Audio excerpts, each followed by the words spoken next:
Bienvenidos hermanos, otro domingo más a Visión del Reino. Bueno, vamos a ver o leer nuestro pasaje lema. Siempre decimos que tenemos el pasaje lema en dos versiones. Vamos a la versión de Mateo, del Evangelio según San Mateo, capítulo 28, versículo 16. En la Reina Valera dice la gran comisión. Pero los 11 discípulos se fueron a Galilea, al monte donde Jesús le había ordenado. Y cuando le vieron, le adoraron. Pero algunos dudaban. Y Jesús se acercó y les habló diciendo: toda potestad me es dada en el cielo y en la tierra. Por tanto, id y haced discípulos a todas las naciones, bautizándolas en el nombre del Padre, y del Hijo, y del Espíritu Santo, enseñándoles que guarden todas las cosas que os he mandado, y he aquí yo estoy con vosotros todos los días hasta el fin del mundo. Amén. Qué buena promesa del Señor, ¿no? Él está con nosotros hasta el fin del mundo. Así se van tranquilos, que tienen todo mi apoyo, ¿verdad? Ahí va. Y mientras leía, se me vino, ¿no? Que algunos dudaban. Bueno, es normal, digo, eso sentir el Espíritu Santo, ¿no? Es normal dudar de vez en cuando, o alguna vez, pero nada, ya si dudamos siempre. La duda permanente es lo opuesto a la fe, ¿no? Y somos salvos por fe, ¿no es cierto? Y sin fe imposible agradar a Dios. Pero esto no es una duda que cuestiona, hay que cuestiona la Biblia, hay que cuestiona que si Jesús resistió o que si María realmente fue virgen. No es esa duda, sino que, bueno, en el caso, para lo que no sepa, algunos, la gente que no es muy avisada o muy recurrente a leer la Biblia, y pues dice 11 y dudaron porque era cuando Jesús resucitó, ¿no? Y bueno, como muchas veces lo que hablamos acá, cuesta, alguien que muere o que aparezca vivo, a más de uno le cuesta un poco. Pero bueno, gracias a Dios, nosotros lo tenemos re claro, ¿no es cierto? Amén. Nos vamos ahora a... Por fin llegamos a Melquisedec. Este muchacho. Bueno, el capítulo 7. Bueno, una figura de Cristo, ahora vamos a ver varios detalles. Hoy sí traje, no suelo yo de querer hacerlo, que algunos le dicen espacio bíblico, pasaje. Pues uno de los motivos... Si hay dos motivos básicos que yo me gusta hacerlo por libros. Primero, para no equivalen a nada, ni tener la tentación a querer acomodar, no, pero viene fulano y si le digo esto se ofender, o si viene mengano, o un día me enojé con alguien, entonces voy a predicar y le digo... y entonces yo, lo que toca. Y segundo, que podemos práctico, no está viniendo con todas las hojitas dando vueltas, pero bueno, el caso merita hoy ir a ver un pasaje más, así que me van a ayudar a ustedes a buscar las citas. Y bueno, ya lo vamos a explicar mientras lo leemos, pero básicamente Melquisedec es este rey que cuando viene Abraham, ¿se acuerda que se da el caso que ya en cautivo a Lot y a toda la gente de Sodoma, Gomorra, esa zona, y Abraham hace una expedición y lo rescata, y recupera el botín y demás todo lo que robaron. Y cuando está volviendo Abraham, sale Melquisedec. Y lo particular es que Melquisedec, no es que no haya tenido el padre, madre, bisabuelo, y que no haya tenido hijos y nietos después, sino que Dios, su soberanía, el Espíritu Santo permitió que se registrara él nomás. Ni fuentes extras bíblicas, ni bíblicas, no dan más datos. Es pequeño su aporte, no digo su aporte, no han dicho, pero es pequeña su aparición en la Biblia, pero es un hombre muy importante. Tiene un peso tremendo. De hecho, lo que va a ser la profecía y la escatología. Y digo escatología porque aún el Jesucristo rey y sacerdote en plenitud es cuando vuelve. Y cuando entra el milenio y después del milenio. Como que todavía conocemos a Jesús, bueno, Salvador, y todavía el diablo anda haciendo sus estragos por ahí. Pero, por supuesto que para el creyente Jesucristo es Rey, Señor, Salvador, pero todavía no se ve concretado, en el resto de la humanidad. Y lo particular que es rey sacerdote, que era muy común en esas culturas. Eran tiempos que era muy común también en las ciudades, estados, como van a ser las griegas después. Por eso Jericó era una ciudad y era un reino, tenía un rey, Ur, donde venía Abraham, eran ciudades, estados, y era común. No siempre a lo largo de toda la historia de esas ciudades, pero en algunos momentos ha habido, y no todas las ciudades, pero sí se dio bastante de que reyes también oficiaban de sacerdotes. Y después, bueno, les quedó corto a muchos reyes sacerdotes, que algunos ya pasaron conservativos, ¿no? Por el caso de los faraones, después del emperador romano, o sea, era común en la gente de esa época que el rey también fuera sacerdote, o incluso algunos dieron una vuelta más roja, se quedan cortos con ser sacerdotes, diciendo, no, yo también soy Dios, algunos reyes. Pero es interesante ver que Abraham como que reconoce en este rey, no debe haber sido el único rey sacerdote, pero él reconoce que este rey sacerdote servía al Dios vivo, el mismo Dios que servía a Abraham. No a los dioses, como también decía la hermana Perla, y esa es la importancia. Y vamos a ver, y se toma que es la figura de Cristo, ¿no es cierto? Porque Cristo es rey y sacerdote desde el momento que resucitó, intercede por nosotros y no necesita que nadie lo reemplace. Y va a hacer esa analogía con el sacerdocio arónico, de que ellos, bueno, por su humano, por su veto van creciendo, se van a hacer viejitos, se enferman, se mueren, o están enfermos, por más que tengan 40 años, pero están enfermos, tiene que otro ocupar su puesto. Y también la Biblia queda clara, la Biblia, por más sumo sacerdote, aunque le hizo oficial, absolutamente el Papa no peca nunca, pero en Israel el sumo sacerdote, y la Biblia clara que era pecador, por eso hay que sacrificar por él. Entonces Jesús sabemos que no, Jesús es perfecto, y por eso puede interceder por nosotros ante el Padre. Y otra cosa que vemos similar, o no digamos similar, pero que nos da una pincelada de que era un tipo de Cristo, es que Abraham le da los diezmos y él le da pan y vino. Si bien algunos comentarios dicen, bueno, le da pan y vino porque venían después de una batalla con Abraham, pero no es casi llamativo. Este rey sacerdote, que también dice que Melquisedec significa rey de justicia y de paz. Y Jesucristo sabemos que es la paz. Y sabemos que el Dios nuestro Dios es justo y va a reinar con justicia. Reina actualmente y va a haber tribunales. Nosotros va a haber dos tribunales. El primero para los salvos, para los que aceptaron Cristo, para la vida eterna. Y después va a haber una resurrección, por ende, y un juicio. Y después de un lapso de tiempo va a haber una segunda resurrección y juicio para los condenados. O sea que ese juicio para los salvos no es para perderse, sino para, siempre hemos dicho muchas veces, para como distribuir la jerarquía, digamos, dentro del reino de Dios. Pero todos han sido salvos. Y los otros, no que vas a un juicio, vamos a revisar tu caso, así vos no sigues cielo. No, ya estás condenado. También va a haber grados de castigo, pero son dos juicios distintos. Pero el rey de justicia y de paz, justamente Cristo, son atributos que se le conoce a Cristo. La justicia y la paz. Y Salem, que después va a ser Jerusalén, también es ciudad de paz. Y fíjese que David se ve que, primero, bueno, porque había quedado una promesa que ustedes recuerdan cuando viene Josué, todo eso, no alcanzan a conquistar todo el territorio. Y mucho tiempo están conviviendo y como que gradualmente van conquistando el territorio, varias generaciones llevan, a tal punto que en los tiempos de en los tiempos de David, aún ya pasó Saúl, todavía Salem, lo que es Jerusalén, está en manos de los acá sí ya se había paganizado, ya se había olvidado Melquisedec. Era una ciudad morrea, una ciudad pagana.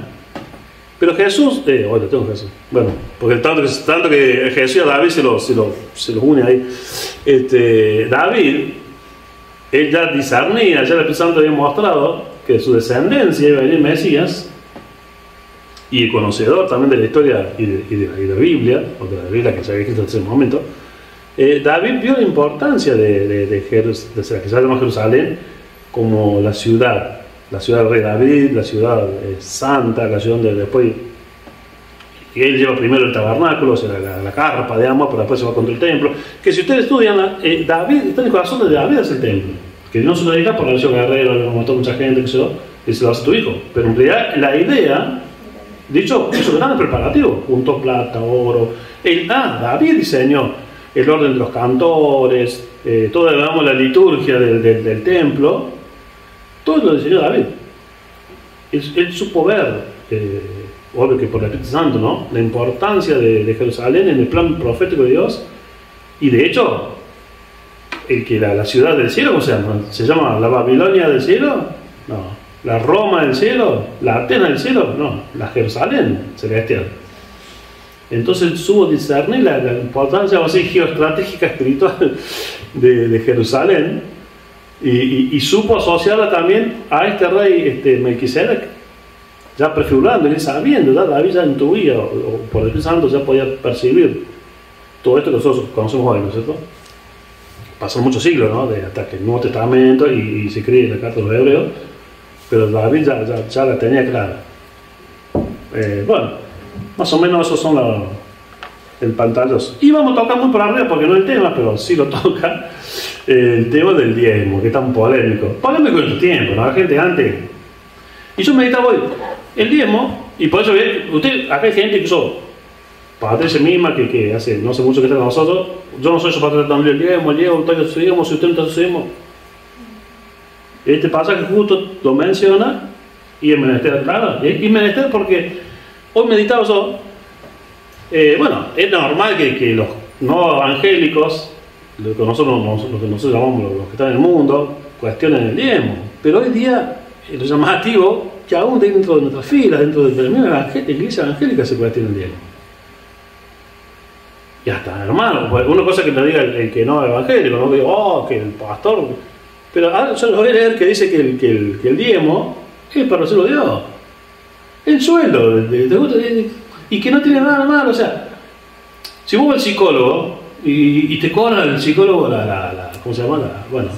La sesión, nadie se canaliza, ni si y al año lo ven el psicólogo que cambia de auto, nadie dice, se aprovecha la gente que va a consultar. Dice, ¿quién dice eso? O si vos das clase de inglés, o acá la hermana da clase de música, y cobra, ¿quién cuestiona? Porque no que uno cobre así abiertamente, pero se supone que se sustenta el pastor y su familia con el diezmo, y él vive y él es Dios. Porque Dios sabe que si viene un oficio, tiene dos dimensiones, yo le hemos hablado, tiene una pata, o sea, espiritual y todo, ¿cierto? Que todo, amor al prójimo, amor a Dios, pero Dios sabe que el pastor vive acá en la tierra. Que acá hay que pagar la luz, el agua, hay que comprarse zapatillas, hay que comprarse los chicos, hay que. El pastor es un sueldo también. Y es un trabajo más, o sea, es un trabajo como que es mecánico, como que es profesor de inglés, como que es psicólogo. Bueno, pero no, el pastor, ¿cómo va? Y hermano, mejor ir al pastor que al psicólogo. Y aparte, es más, el psicólogo te va a cobrar, el pastor, de hecho, digamos, el pastor cobra directamente cuando le dan el diezmo, pero si vos venís hoy a las 11 de la noche y el pastor te está escuchando 3 mañana, te escucha, y no te dice, hermano, me debe, no sé, 15.000 pesos porque lo escuché de las 9 a las 3 de la mañana. Por la sesión. El pastor recibe el diezmo y después te atiende a la hora que quiera, todos los días, cuando vos requieres el pastor te detenés. Pero bueno, son temas que yo los toco justamente por libros, por temas, cuando van saliendo los toco. Y aparte, bueno, nadie está obligado. Eso es que yo tengo mi obligación sin enseñarlo, porque mucha gente después hace condena a ver si Marta nunca me habló que era robarnos del diezmo. Yo lo enseño, o sea, yo enseño cuando toca, tampoco estoy todo el día machacando, pero bueno, vamos a ver. Y fíjense, porque muchos que, parece que vamos a hablar más del diezmo que del Salmán, vamos a hablar de MXC. Muchos te dicen, no, porque era justamente del sacerdocio arónico, de los levitas, el diezmo, cuando estaba el templo. Pero aquel diezmo lo habrán antes, siglos antes, incluso siglos antes que naciera Moisés. Y otro dice, no, Jesús dice, no, si Jesús no sale en un lado. Primero, Jesús no se lo ve que enfáticamente defienda, haga una apología del diezmo, pero en ningún lado Jesús dice, no, ahora el diezmo no va más, no hay ninguna expresión explícita de Jesús invadiendo el diezmo. Buscan una cita que diga, no, basta, Jesús tiene que dar más diezmo. No se olvide que Jesús era judío, él era judío porque era de Judá, o sea, era israelita, y dice que Jesús cumplió con toda la ley, y ellos tenían una ley dada por Dios, no las costumbres humanas que fueron creando ellos, esta ley era dada por Dios, y dice que Jesús no pecó nunca y nunca quebrantó una ley. Entonces Jesús da el diezmo. Y muchos, y acá viene la confusión, porque muchos dicen, no, sí, pero Jesús a él no le dan el diezmo. Y no, porque estaba el templo, funcionaba el templo. Y los judíos dan el diezmo al templo. No, Jesús, la función está bien que le dieran la ofrenda. Pero Jesús seguramente le sacaba el diezmo de las ofrendas y la llevaba al templo. Segundo, que el templo de ellos lo da el templo. Hoy estoy medio con eso. El diezmo, la cultura de ellos era anual. Por eso yo meditaba, hoy me toco cosas, hermano, mira. Por eso viene como que los que conocen una cultura norteamericana, ellos están acostumbrados a hacer planes, y incluso no se cuelan, ¿no? En las empresas, en el presupuesto familiar, ellos no hacen planes mensual o quincenal como nosotros, ellos hacen planes anuales, presupuesto anual, y yo les digo, te venir a vivir, porque ellos, una vez al año mínimamente tienen que llevar el diezmo, no es que todas las semanas llevan el diezmo. Si las ofrendas llegan en cualquier momento. Segundo, que sea únicamente al templo. Jesús, como un judío, le iba al templo. Cuando iba al templo, se lo lleva al diezmo. Esto para allá sí pasando es como si acá nosotros somos el diezmo de esta iglesia y supongamos que la hermana Perla empieza a liderar una casa de oración, o cualquiera de ustedes, ¿cierto? Y se empieza a levantar ofrenda en la casa de oración. Pero la hermana no va a levantar el diezmo en la casa de oración. O sea, el diezmo lo seguimos trayendo acá, a la alforja de acá. Entonces Jesús, como buen judío, a él no le correspondía recibir el diezmo. Y ahora sí, quedó. Y Dios tan perfecto que Dios permitió que después de Jesús, ¿no es cierto?, y se empezó a escribir los evangelios, los romanos destruyeron el templo. Hasta el día de hoy no se reconstruyó. O sea que también vemos que Dios le dio el fin al sacerdocio arónico. Y para darle pie hasta materialmente, ¿no?, al destruirse el templo, y justo ya nace la iglesia. Y entonces el diezmo lo empieza a recibir la iglesia. Ahí sí ya cada iglesia, congregación, no tenemos un templo único que vamos nosotros a dejarlo ahí. Pero como Dios permitió, o fue acomodando aún con la historia, este sacerdocio del orden del Melquisedec, y no el arónico, permitiendo Dios que se destruyera el templo de Jerusalén. Después podemos hablar por qué fue destruido, pero Dios perfecto. En un acto a veces soluciona o resuelve o acomoda 5 o 7 cosas a la vez. Pero bueno, vamos a la palabra del Señor. El sacerdocio de Melquisedec. ¿Por qué este Melquisedec, rey de Salem, sacerdote del Dios Altísimo? Por eso, no, ya el texto mismo declara, por eso Abraham supo ver eso, que salió a recibir a Abraham, que volvía de la derrota de los reyes, y le bendijo, a quien asimismo dio a Abraham los diezmos de todo. Y no, eso no es un diezmo simbólico, sí, bueno, pero le veo un diezmo que va a ser el 7%, total. Debo entender que yo, cuyo nombre significa primeramente rey de justicia y también rey de Salem, esto es rey de paz. O sea que Salem mismo es ciudad de paz y este es un rey de paz. Sin padre, sin madre, sin genealogía. Bueno, acá claro que hay una corriente que sostiene, teológica, ¿no?, que sostiene que el mismo Jesús, porque por algo dice, yo me dio a lo otro, ¿no?, que Dios permitió que no quedara registrado su antepasado ni su descendencia para que sea figura del tipo de Cristo. Y algunos hacen porque dicen, bueno, si Jesús va a reinar 1000 años, como que hecho la cereza el postre, o sea, reinó en una ciudad primero, antes de encarnarse, el Cristo preencarna, porque bueno, ya sabemos, yo os he enseñado 10.000 veces, que el Cristo existe de siempre, se encarnó en María, etc. Entonces, él apareció en el Antiguo Testamento, gobernó una ciudad, y después va a gobernar en milenios en todo el planeta. Bueno, eso es una teoría, algunos adherirán a esa. Yo soy más de lo otro, de que es así como muchas veces David mismo en el figura de Cristo, el mismo Abraham, el mismo Moisés, tantos siervos o el ritual litúrgico del templo, muchas cosas, la mayoría de las cosas son figuras, o las fiestas, ¿no es cierto?, judías, son figuras de Cristo. Bueno, este personaje, o este rey que aparece, es una figura de Cristo. Pero dice así, lo importante es que dice, aquí ese mismo dio a Abraham los diezmos de todo, cuyo nombre significa primeramente rey de justicia y también rey de Salem, esto es rey de paz. Fíjense que hay dos cosas que se confunden mucho con la ley. Una que ya me nombré yo, esto es el diezmo, porque todos dicen, no, porque eso cuando empezó Moisés y Aarón, y se confunde mucho con la ley también la circuncidar, o sea, que sabemos que también lo dio, no fue ¿cómo es? Sí, ahora. ¿Qué pagó? Eso fue, sí. La circuncisión también viene de Abraham. ¿Pagaban para la circuncisión? No, después capaz sí, pero Dios le da la circuncisión a Abraham, pero antes de la ley. O sea que hasta eso tuercen, a veces, o no niegan maldad, por no estudiar bien la Biblia, sacan esas conclusiones que no son las. Bueno,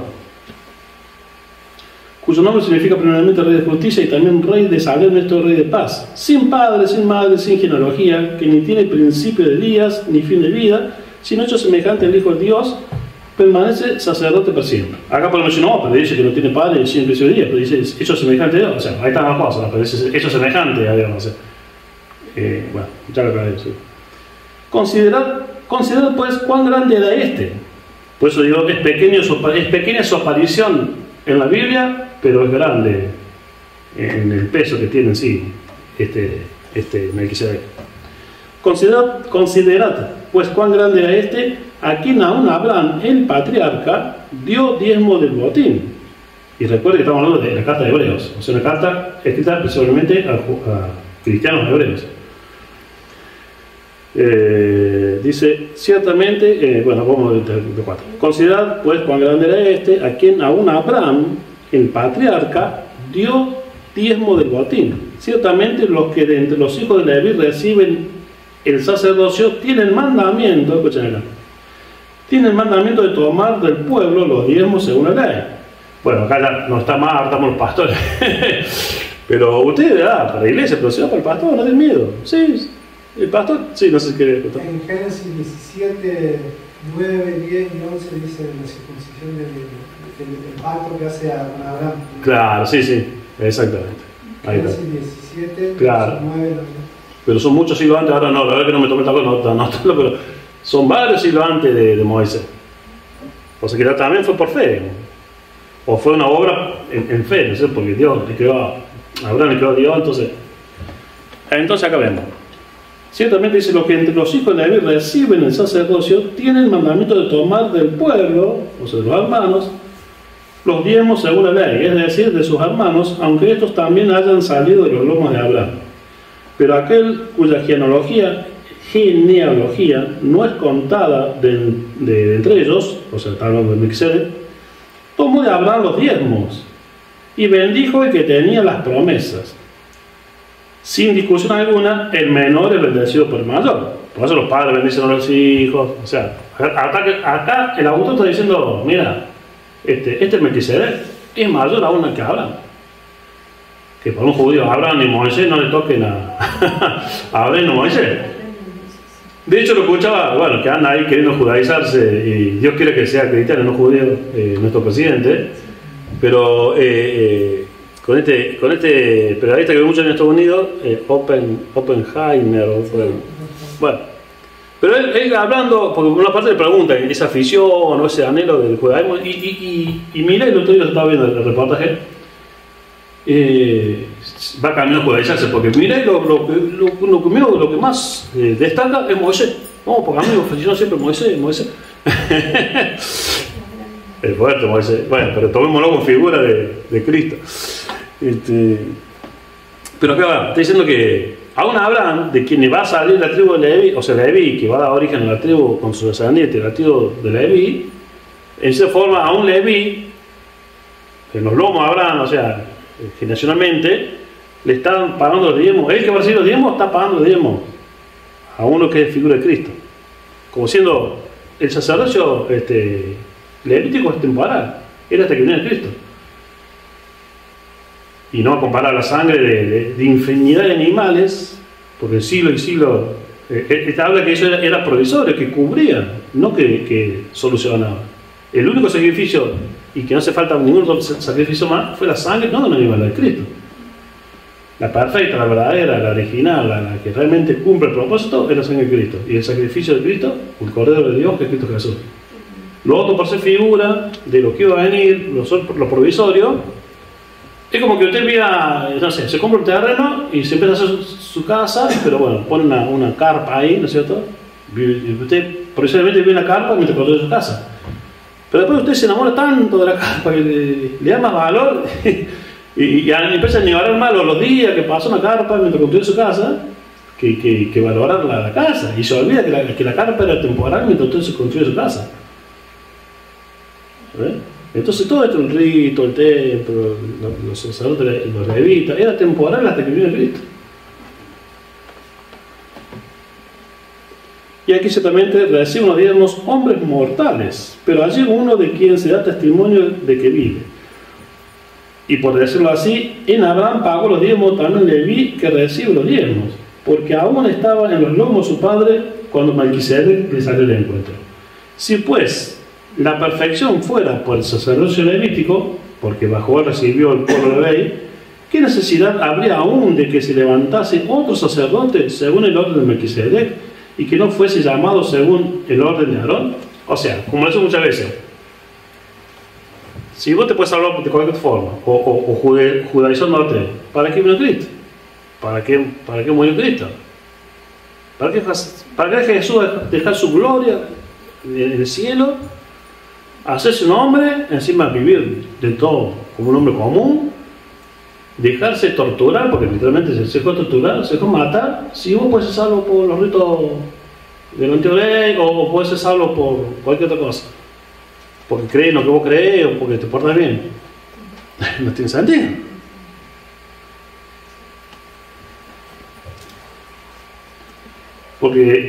Porque cambiando el sacerdocio necesario es también que haya cambio de ley. Pues estamos bajo la ley de la gracia, un nuevo pacto. No que invalida, siempre lo enseño y lo vuelvo a enseñar, el aspecto moral de la ley.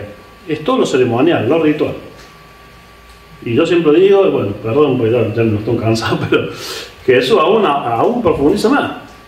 Y yo siempre pongo de ejemplo.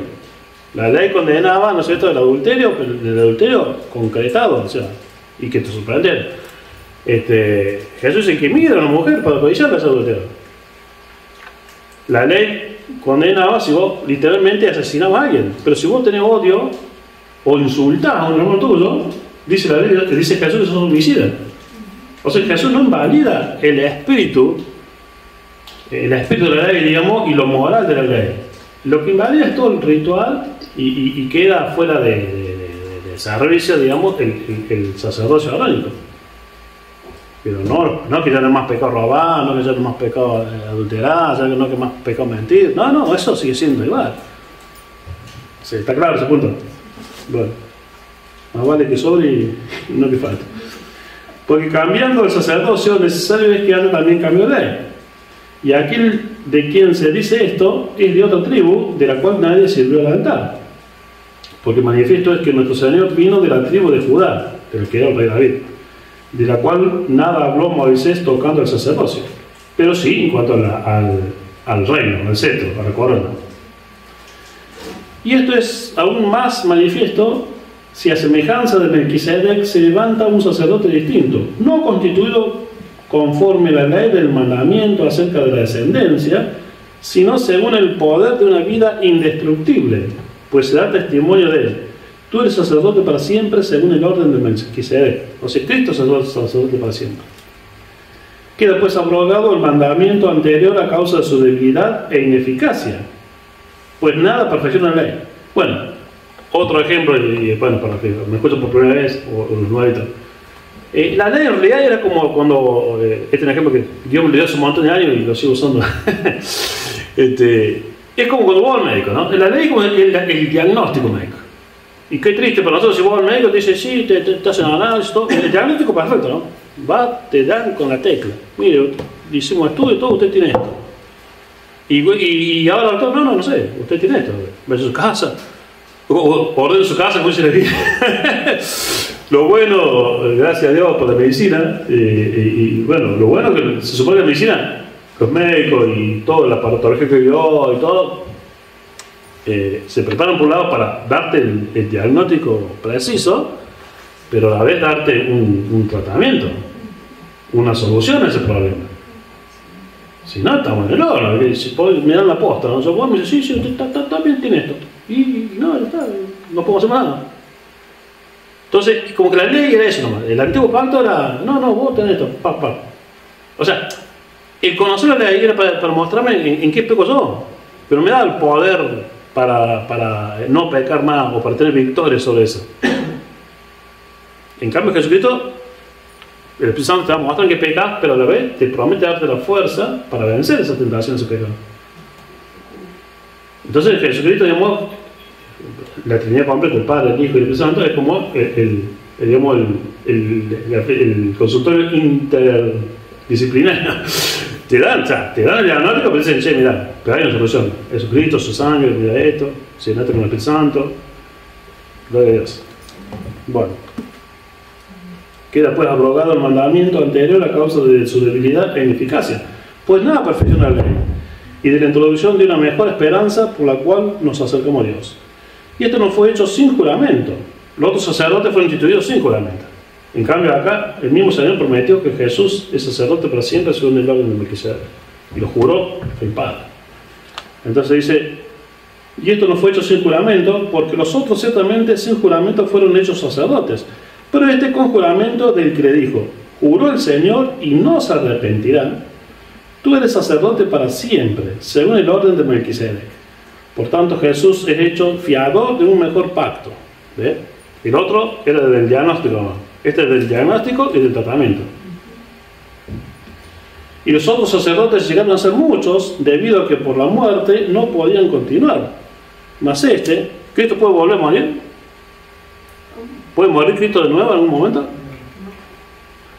Entonces, más o sea, Jesucristo, por cuanto, espera que termine el estudio, entonces, por cuanto permanece para siempre, tiene un sacerdocio inmutable, o sea que tampoco cambia, y es para siempre. Por lo cual puede también salvar perpetuamente a los que por él se acercan a Dios, viviendo siempre para interceder por ellos. O sea, si vos amas a Cristo, reconoces a Cristo como Señor y Salvador, si lo seguís, si lo servís, Él siempre va a interceder por vos. Si no te interesa Cristo, bueno. Porque tal sumo sacerdote nos convenía, santo, inocente acá no es que uno, perdón, Señor, que acá nos confundamos, no, acá quitémonos el gentilismo de la cabeza. Acá no es, no, yo voy a usar la palabra argentina, no es un OPA, es inocente en cuanto a judicialmente. Hay un juicio y el tribunal, el veredicto es que soy inocente. O sea, es inocente en ese sentido Cristo. No un abre boca, un papanata, no. Entonces, porque tal sumo sacerdote nos convenía santo, inocente, o sea que no se culpa nada, sin mancha, apartado de los pecadores. Y acá está, bueno, se me vino a ver otra cabeza, ni la había pensado para predicarlo. El que Jesús amó a los pecadores, pero él como apartado de pecadores, o sea, Jesús nunca practicó el pecado de los que él visita. Nosotros podemos ir a casa de un pariente, pero ya participar de lo mismo que él hace. O sea, no es que porque tengo un pariente que no me cosa yo, no me junto nunca. Pero ahora es medio como hablan de devocionales, por mi esposa. Pero ahora si yo paso más tiempo con los que no están en el camino del Señor, y menos con los que están en el camino del Señor, y es mío para. O sea, Jesús era amigo de pecadores, publicanos, además, porque obvio, no se negaba a hablarles, presentarles, y no era que se juntaba siempre con los mismos. Es como si yo me junto con, no sé, narcotraficantes, pero espero que voy para hablar de Cristo, pero si me junto todos los días con los mismos narcotraficantes, no hay esa amistad, ¿sí? Le hablo uno, después tengo la oportunidad de conocer a otro, le hablo a otro. Yo soy amigo de los narcotraficantes, pero no porque sino porque son testigos, para que ellos se arrepientan. Entonces, en ese sentido sí estaba apartado del pecado. El Señor nunca se asoció con pecadores. Sí los visitó, pero no se asoció. Porque tal sumo sacerdote nos convenía santo, inocente, sin mancha, apartado de los pecadores y hecho más sublime que los cielos, que no tiene necesidad cada día, como aquellos sumos sacerdotes, de ofrecer primero sacrificios por sus propios pecados. Ve que por más sumo sacerdote que sea, vos sos pecador. Que me perdonen los católicos. El Papa, por más Papa que es, el Papa no es Cristo. No sé que lo negarán, pero igual que pecado no es solo que le puse el caño a uno, le pegué. Pecado a veces, ¿qué sabes el Papa? Mejor pues, bueno, ya que pensemos algo que no está bien, o me enojé demasiado con algo, o insulté, no sé, bueno, hay muchas formas de pecar. Capaz que nadie se da cuenta que pequé, pero Dios sabe que pequé. Bueno. O sea, bueno, no es que ser grotescamente pecador, o sea, y hecho más sublime que los cielos, que no tienen necesidad cada día, como aquellos sumos sacerdotes, de ofrecer primero sacrificio por sus propios pecados y luego por el pueblo. Porque esto lo hizo una vez para siempre. Nosotros sí, porque acá como tengo unas citas, somos reyes y sacerdotes por designación del Señor. Nosotros sí, antes de orar por otro, pidamos perdón por otro pecado. Lo bueno es que no tengo que sacrificar una paloma o un cordero, o sea, ni prender 200 velas para que recién yo pueda orar. No, voy, me arrodillo en mi cuarto, no sé, Señor, ahora empezar a orar por mis vecinos, por esto, por lo otro, bueno, te pido perdón por mis pecados y ahí intercedo por los otros. Dice, por esto lo hizo una vez para siempre, ofreciéndose a sí mismo. Este es otro punto, no es que lo quiera otra, no. Él eligió ir a la cruz por vos y por mí. Porque la ley constituye sumo sacerdote, la ley del Antiguo Testamento, constituye sumo sacerdote a débiles hombres, pero la palabra del sacramento posterior a la ley al Hijo, hecho perfecto para siempre. O sea, el sacerdocio de Cristo es perfecto. Y sabemos que es el único mediador, 1 Timoteo 2:5, porque hay un solo mediador entre Dios y los hombres, Jesucristo hombre. Y entonces no hace falta confesarnos a otros hombres, no hace falta arrodillarnos una imagen, de ser la Virgen, de un santo, Jesucristo. Y ahí medio machacable a la Iglesia Católica, es medio como que instituyeron una orden sacerdotal, medio como la de Aarón. Pero la palabra es que somos todos reyes sacerdotes. Ya lo vamos a leer ahora. Y los mormones no se quedan atrás, entonces ellos como que tienen los dos, por la duda. Ellos han instituido el sacerdocio de Aarón y por la duda también tienen el sacerdocio de Melquisedec. Pero para no errar, bueno, aquí va Génesis 14:18, alguien que lea ahí, así no se me duermen. Entonces Melquisedec, rey de Salem y sacerdote del Dios Altísimo, sacó pan y vino. Ahí dice. Bueno, eso es. No, está bien. Bueno, ahí está toda la historia, estoy hablando cuando él viene, de la batalla y demás, todo. Pero qué importante, ¿no? Este rey que es tipo de Cristo recibe los diezmos y le da pan y vino a Abraham. Por eso también nosotros en la iglesia damos los diezmos y compartimos el pan y el vino. Y fíjese que Jesús instituyó la Santa Cena, que es el pan y el vino. Y Jesús eligió asociar su cuerpo con el pan y su sangre con el vino. Después ahora, 1 Pedro 2:5. Y después, o sea, 1 Pedro 2:5, 9 y 10. No sé si debe ahí. Bueno. Sí, 2:5, 9 y 10. O sea. Dice, vosotros también como piedras vivas sed edificados como casa espiritual y sacerdocio santo para ofrecer sacrificios espirituales aceptables a Dios por medio de Jesucristo. ¿Solo los curas y las monjas? ¿O todos nosotros? Todos. ¿Solo el pastor, el rabino? No. Todos somos sacerdotes espirituales. Y también lo comparo con piedra. Estamos construyendo la iglesia, que la iglesia somos nosotros. O sea, es que hermoso esta figura de ser, porque somos la iglesia, pero a la vez somos las piedras. Pero somos piedras vivas, que nos vamos acomodando por el Espíritu Santo y somos todos sacerdotes. O sea, no quita justamente. Después sí hay pastores, diáconos, todo lo que. Pero en una función básica, todos intercedemos, oramos por otros, le compartimos la palabra, les consolamos. Eso lo podemos hacer todos. Y 9 y 10, ¿la 9 y 10? 9 y 10. Sí, del mismo 1 Pedro 2. Mas vosotros sois linaje escogido, real sacerdocio, nación santa, pueblo adquirido por Dios, para que anunciéis las virtudes de aquel que os llamó de las tinieblas a su luz admirable. Vosotros que en otro tiempo no erais pueblo, pero que ahora sois pueblo de Dios, que en otro tiempo no habíais alcanzado misericordia, pero ahora habéis alcanzado misericordia. Bueno, pide que dice que somos reales sacerdocio, nación santa, ahora por Dios. Todos somos reales sacerdocio. Y ahora en Apocalipsis, primero, capítulo 1, 5 y 6. Y otro Apocalipsis, capítulo 5, 9 y 10. Y ya comenzamos a hacerlo. Apocalipsis 1, 5 y 6.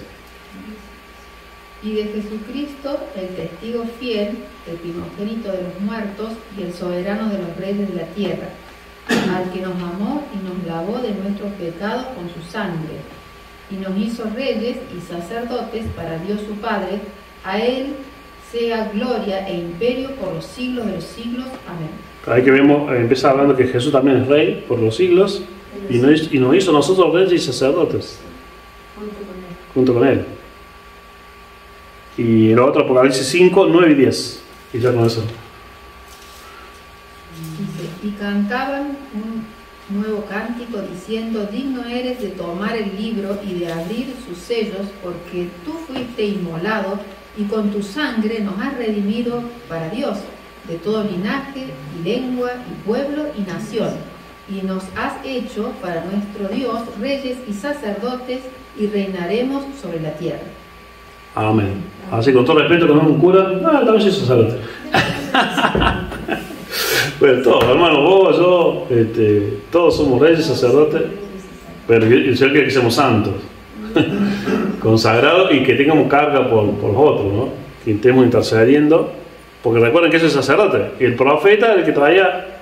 Yo ahora como pastor, o sea, el haber predicado, no solo está el profeta que te dice, el Señor me muestra, papá, que hago de esto, sino cada vez que el pastor trae una palabra de parte de Dios al pueblo, está ejerciendo profecía, digamos, es profeta. Pero el sacerdote es el que intercede a Dios por sus hermanos. Entonces nosotros todos podemos interceder, todos podemos enseñar, o sea, corregir, nos soltamos con la palabra y todos podemos interceder ante Dios por nuestros hermanos. Y bueno, seamos santos, ¿no es cierto? Que el Señor nos pide. Bueno, se nos bendiga, se ve hasta la próxima. Amén, gloria a Dios.